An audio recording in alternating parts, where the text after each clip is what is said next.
Thank you. I'm going to go slightly off script here, so if you could just keep an eye on my mentors, make sure they don't hold their breath the whole time, that would be great. So I've been told that there's no high without the lows, and that you're supposed to enjoy the ride.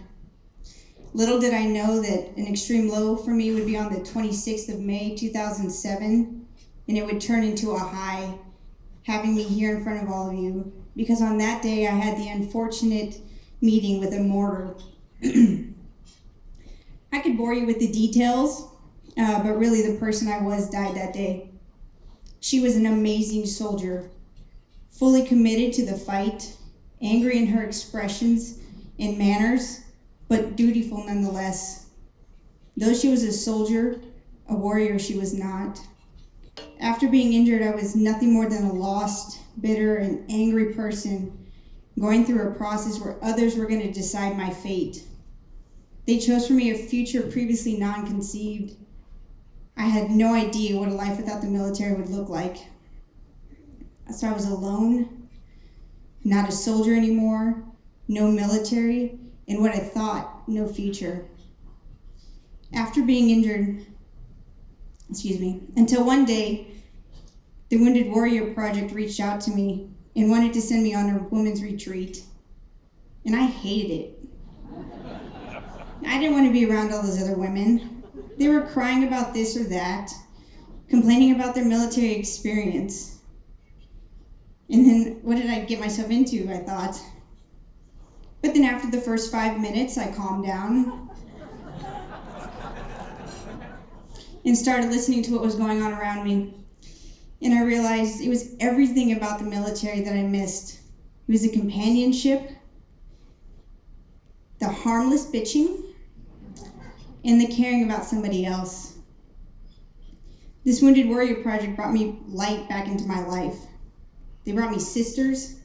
They brought me skills that I still use today. But most importantly, they taught me how to care about myself again. I went on events sparingly until one day I was invited by the Wounded Warrior Project to a Writers Guild Initiative workshop. It was close to my home, so I figured if I could sneak home then nobody would care. And I thought, what's the harm in this one? Maybe I could actually learn a skill, because knowing how to ski in Texas was kind of useless. So I signed myself up. I got selected and went with what I thought was an open mind. I was completely blown away. First, I ran into an old battle buddy, so I felt more at home.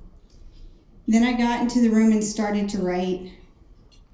As a pent-up, hurting person, it was liberating. It was a new way of being. I found myself inside, deep inside, by looking at the same four walls I had always been looking at, but finally describing them in a new way. I was lost and floundering, but the writing workshop, I was able to express myself in a manner that brought together the soldier I was with the warrior I am. Though they call us wounded warriors, I'm a warrior first. My wounds are secondary.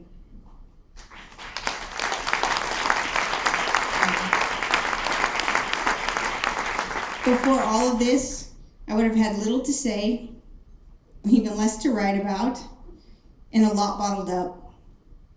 Now, however, I'm in front of all of you. I'm expressing myself on many different levels, and I see the beauty in the horror of war. Thank you.